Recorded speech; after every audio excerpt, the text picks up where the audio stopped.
Hi everyone, today I'm going to be doing a process video showing how I made this journal cover for my Ancient Alien Folio that I had done a flip through for hashtag Makers Creative Collab hosted by PM Artist Studios. And I show most of the process in this video coming up here of how I did the cover for this journal. And then I'm hoping to do another video to show some of the pages inside. The theme for the July collab was Patterns at Play, and in my previous video I did explain that my inspiration for the patterns were Zentangles, and I decided to create my own stamps using these stamp carving blocks. And I'm just going to show the process for one of the stamps, and then the remaining stamps that I carve I will have up in the right hand corner. So here I'm just cutting out the block. That cuts pretty easily. Just be careful of your fingers, obviously. If you don't like sharp objects, look away. And I wanted to have 2 squares so that I could do repeating patterns with them. So I cut out 2 big squares, and here's the first pattern I do. It's called Aframe, and these patterns you can look up on tanglepatterns.com. That's where I got them all. And I'm using a Sharpie here to just draw the pattern. And you'll see in a moment I'm going to carve away the pattern. So there's different ways you can do stamp carving. I did do a video on stamp carving. I will link it below. I first saw stamp carving done by Dee Dee Willingham. I'll link her below.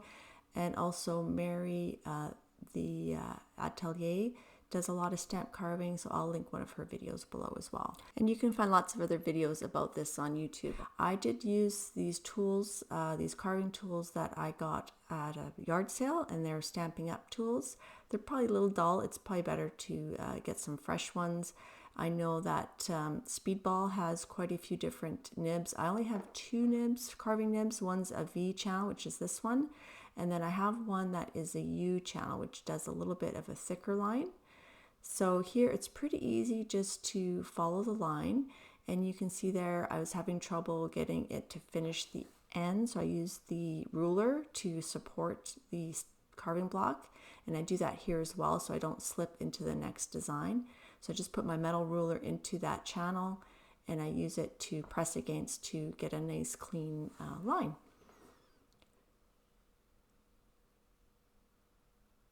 This whole video is going to be sped up because doing this journal took me quite a long time. So after you've carved your stamp, you ink it up to make sure that you're happy with how it prints. So here I am using just some archival ink, and I'm just adjusting. I had a few little pieces that were stuck in there, but overall I was pretty happy with how this one carved. It's a pretty simple design, not a lot of twists and turns. You'll see some of the other ones they're a little bit more complicated. And I'm going to use this on the jelly plate with some acrylic paint. So here we are with the first paint, and you can see up in the corner there I'm drawing the next stamp, which is a hypnotic pattern, and that one was trickier with all the curves and stuff. So if you want to see how the stamps are made, I'm using that hypnotic pattern here on the jelly plate. And if you want to see how I made the stamp, just focus on the upper right hand side, and that's the stamp carving portion. So I'm using my handmade stamp to just remove some paint from the jelly plate, and I'm rotating it to make just a random pattern, but I think it's pretty cool how it turned out. And you only have a limited time to remove the paint. Once that paint dries, you can't really remove too much. And you can see I'm cleaning off my stamp after I've stamped off the excess onto that extra piece of paper, and then I use a baby wipe just to clean the acrylic paint off so it doesn't block up all the channels. So now it's dry, and I'm picking it up with some gold acrylic and some fluid quinacridone nickel azo gold. And I'm picking it up with a mixed media Canson paper, and it is 11 by 14 inches. At this point, I'm not sure what I'm doing with this print yet. I only decided to turn it into a cover a bit later when I kind of decide to fold it up and add the other papers to it. So I kind of just go with the flow. I don't always know exactly where a piece is going, and I encourage you to just play and see where things lead you. Here I'm using some business cards that, they come in a sheet from Avery, and the idea is you put them through the printer with your logo, whatever, and they're all stuck together. So I'm using that as my stamp off sheet, and I'll add some other colors to it later. Here I'm using that Aframe stamp that I made, and again, just rotating it to make a different pattern.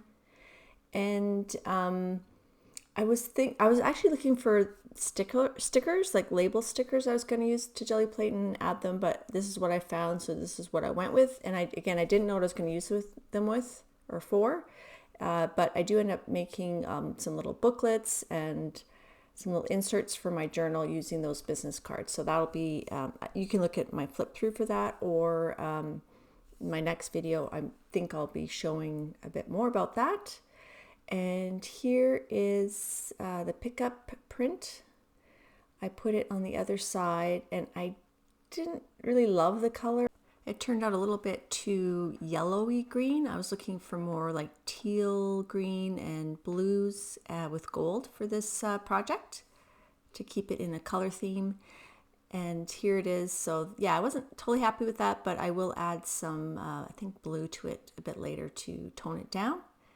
And here I'm adding some gold to the plate, and I'm just going to add some color to the green A-frames I have on those business cards. Up on the right, you see me struggling with this hypnotic circular stamp. In the end, I'm quite happy with it. I'm just inking it up there to check it. All right, on the plate now, we're using an Asian fan stamp or inspired stamp. And again, that was a Zentangle pattern, which you'll see up on the right. I think it's the last one I carve.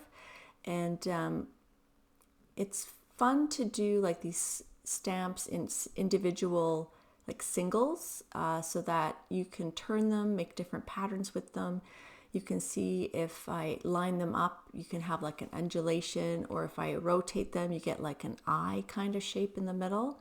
And it's probably at this point I decided that the theme for the journal was going to be like an ancient alien type theme. I don't think I knew yet at this point what I was doing. I just started to play, and I'm picking it up. It was clean, it was dry, and I'm picking up with some of that Montmartre gold. It's a quite a transparent gold, and I put it, oh yeah, that's what I do. I add it right on top of that green gold A-frame stamp print. So here we're mixing patterns together. So I like that a lot better. To me, that looks a lot more rich. And that stripe of yellow green on the far right, I end up folding that over later, and you don't even see it. Back on the plate, I'm adding some Payne's gray and some brilliant blue, and I'm using the A-frame stamp with that. Up in the picture-in-picture, I'm starting to carve these tiny little triangular stamps. I'm glad I kept it square so that I could maneuver around. I cut the triangle corners off later. That was a little tricky because it's so small. It's hard to make that circle in the middle look like a proper circle. Back to the jelly plate now, you can see I'm using that A-frame stamp, but instead of doing random rotations, I'm keeping them the same direction but offsetting them to create a different pattern. Isn't that nifty? The stamp off paper on the left, I do use that in the journal as an insert later. I add things to it, and I don't know, it's just fun to play. So here I'm picking that up on the back side of the mixed media paper, and I sort of center it. I don't know why, that's just what I felt like doing. And I like the grunginess of that. I do grunge up the whole journal a bit more. Here you can see I've actually added gold around the edges. I think that was with the jelly plate. Now I'm going to be adding a border using those stamps, and what I'm using to add the border is some alcohol ink on the jelly plate. So I just put on some various blues and teals. I use some alcohol spray to just kind of mix it up. I want it nice and dark. And to use the stamps for this, what I use is the Alcohol Lift ink pad by Ranger. And what it does is you stamp onto the ink pad, and then you stamp onto the alcohol covered area, alcohol ink covered area, and it picks up the ink. So here I'm making a pattern on the jelly plate. I kind of go for like a circular pattern using the different triangle stamps, and I'm stamping it off onto the mixed media paper to make a surround.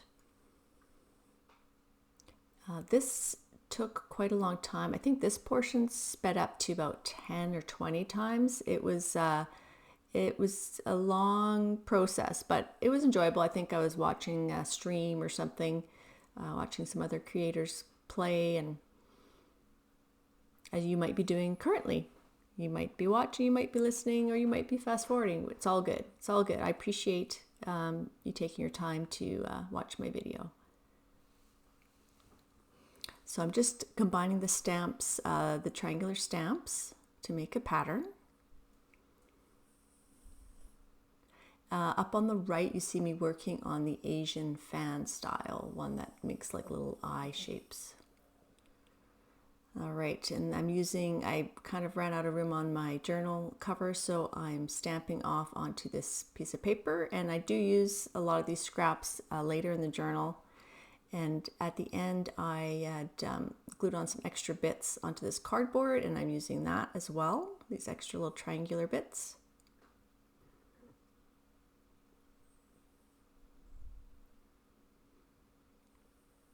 And I apologize that the carving on the upper right there of the screen, it's very near the bottom.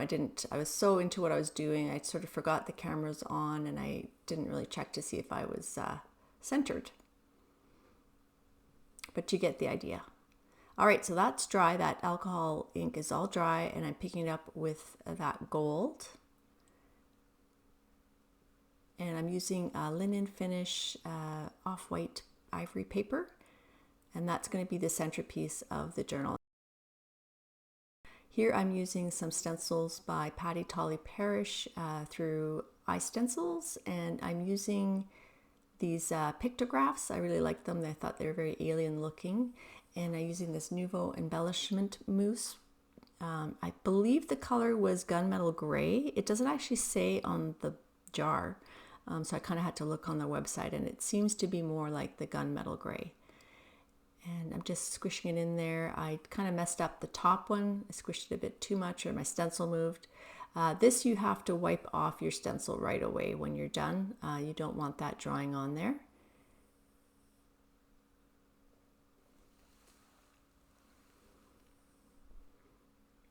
So I'm showing just wiping it with a baby wipe. You can wipe it off onto another piece of paper. It helps to use it up. And just kind of removing a bit of the excess. I'm not worried that it's not perfect because I'm going to be grunging up this whole journal cover anyhow. And you want to keep these jars well sealed. So here I'm playing with the folding, and that's where I fold that yellow-green page over. And on the inside cover, I thought I wanted to add a bit more of a focal point. So I used this laser print from PM Artist Studios with some Payne's Gray. And the first pull I didn't put enough paint on the jelly plate, and it dried too fast. So I do have a video about doing I have two videos doing laser print image transfers. You can check that out in my playlist. So see, not much came off there. So I go a little bit thicker, and I use Mars Black. And the nice thing with these laser prints is apparently you can do more than one image transfer. So that's kind of fun. I explore that in one of my other videos. Put way more of the paint on, but not too much. And this one worked a lot better, and I worked fast to get it right onto that inside journal cover. Just give it some time. If I would have waited longer, I probably would have got a bit more off. Well, I got pretty much most of it off. It's very distressed looking. I wanted the symbol to show a bit more, so I'm just using this black Posca acrylic paint pen to highlight and define that image. And I'm just using a baby white to dab it while it's still wet so that it's not like a crisp line. I want it a distressed line.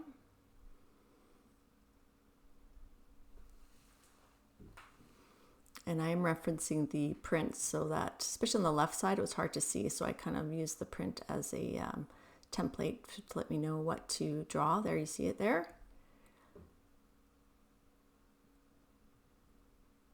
So it wasn't a perfect laser transfer or like a print transfer, but that's okay. We made it work. And here I'm using some black acrylic craft paint and some water just to distress that inside cover. That mixed media paper is, you know, it's pretty sturdy. It can take a lot of water, but I do take time to dry in between some of these layers. I don't really show it. And I really want to add some distressing to where the pictograph stencils were. It's a little bit off to the left there, but you get the idea. And some splatters, some smooshing. Just play, have fun. It's not perfect, that's okay. That's the nice thing about grungy is you don't want it to be perfect, right? Then I reach into the vault and pull out these very old metallic rub-on pastes just to add some highlights, and then I add some more grunging, and voila. So that's basically how I did this journal. I did not record when I flipped this over because I didn't like the color, and I glued in this elastic string. It's kind of gold, and I was hoping that would, you know, hold it closed, but it didn't. I'm not a professional journal constructor, so I added these stick-on magnets to help keep it closed. That works pretty well. And I also glued on just this gem. I just glued it on the edge there. So that's how I made the cover for my Ancient Alien Folio. Thanks so much for watching. Bye for now.